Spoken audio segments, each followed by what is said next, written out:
Seven Ages of Man is a poem by Shakespeare. For those who don't yet aware of it, well, let me tell you, yes, it is a poem by Shakespeare. It is not separately written, not at all separately written. But being a spy, we find it in one of his well-known play.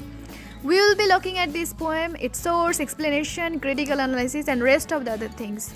So, welcome to Literature in Chunk. Before starting the video, I would like to greet you a very happy Diwali to everyone. Hope you all are doing good. So let's start with the video. Well, if you don't want to know about the source of the poem, you can skip this portion and enjoy the rest of the part of the video. Seven Ages of Man. If we look at the source of the poem, we have to open the book As You Like It.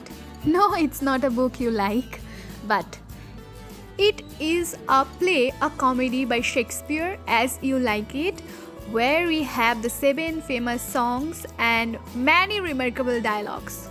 Among those dialogues, one most important and popular dialogue, which is named as Seven Ages of Man.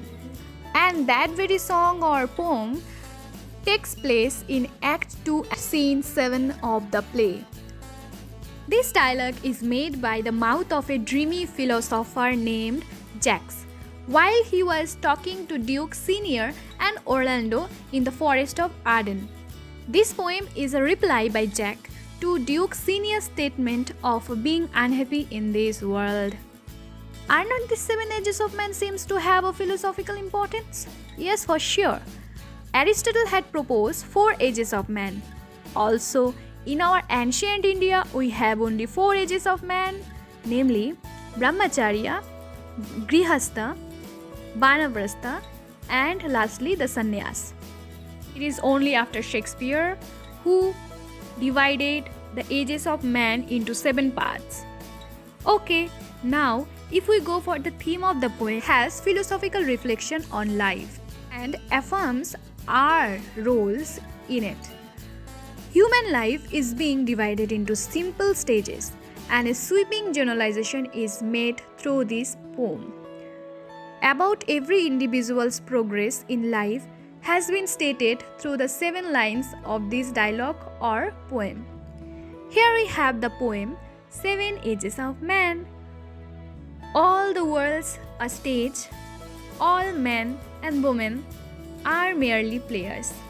They have their exit and entrances. Now, from these lines, what we come to know is that Shakespeare comparing the world and the stage. The similarity between the world and the stage is full of action.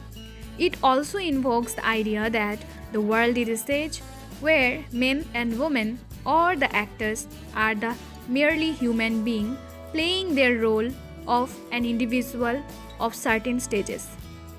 It also showcases the worldly vanity and existential crisis through the character's voice. In the third line, we notices the implication of life and death by the use of the word exist and entrances. Here the word also implies the vanity of human relationships as well. People come and go in our lives and the relationship be broken at certain stage. So that is the thing we come to know from these 3 lines, and the rest of the 4 lines will be continued in the next video.